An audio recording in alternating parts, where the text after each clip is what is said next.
Hello, my name is Mrs. Cliff and I'm the head of English here at Campion School, and I'm here today to talk to you about A-Level English Literature B, which is the A-Level literature that we study at Campion.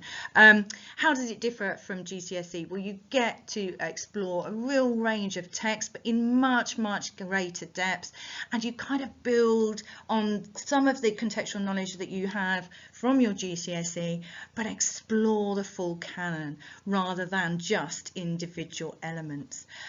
We use a range of sources, materials, and we'll talk to you about the different texts later on in this presentation.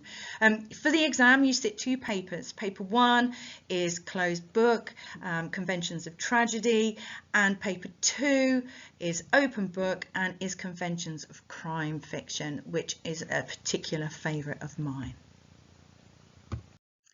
And in addition to the two examination papers, during the course of the module, you'll complete two non-examinable assessments, NEA pieces. You might be more familiar with the term coursework. One of those will be on a prose text of your choice, while the other will be on a poem or anthology of poems. And each of those pieces of writing would be 1,500 words in length. One of the main differences between GCSE and A-Level study is that you have a little more freedom in terms of your own schedule, although it's really important that you use your time wisely and plan your activities carefully.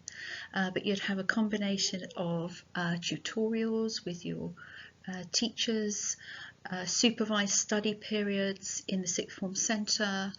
Most students work off of their own electronic devices, which gives them greater flexibility. You'll work from annotated texts, resources published on the Google Classrooms, and any personal notes that you choose to make in class as informed by your teacher or in discussion with your fellow students. So a literature A-Level is desirable to lots of organisations when you come to leave the world of education because of the analytical skills that you develop, and also the need to be able to view a situation from more than one perspective, which are skills valued by many industries. And a literature A-Level would be good for you if you're interested in people and places, if you have empathy, and if you're interested in history and politics, as there's a great overlap in those areas.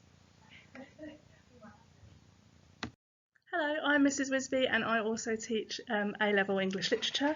So what texts will you study? Well, we study a range of really exciting texts here at Campion. When looking at elements of tragedy, we study Othello by William Shakespeare, The Death of a Salesman by Arthur Miller, and a range of John Keats poetry. When thinking about elements of crime, we look at Atonement by Ian McEwan, The Murder of Roger Ackroyd by Agatha Christie, and The Rime of the Ancient Mariner by Samuel Coleridge. So if you're interested in A-Level Lit, it might be a good idea to start having a little look at some of these excellent texts. Hi there, I'm Miss Kay. I'm an A-Level literature teacher at Campion School, and I'm here just to tell you a little bit about what our students have to say. So one of them advised that they feel like a more confident and intelligent reader now. Another said that A-Level literature is more about doing your own interpretation, not what is right or wrong. So you're given more avenue for your own thought processes there. You gain a better understanding of the world around you, setting you up for those life experiences and further studies. You can apply the text and topics to lots of other subjects, for example, history and politics. And as other teachers have mentioned, it's a highly respected facilitator for all types of degrees and further education. And I feel like a more empathetic person, so people are able to study this and come out with not just the results and academic grades, but more life experience as well.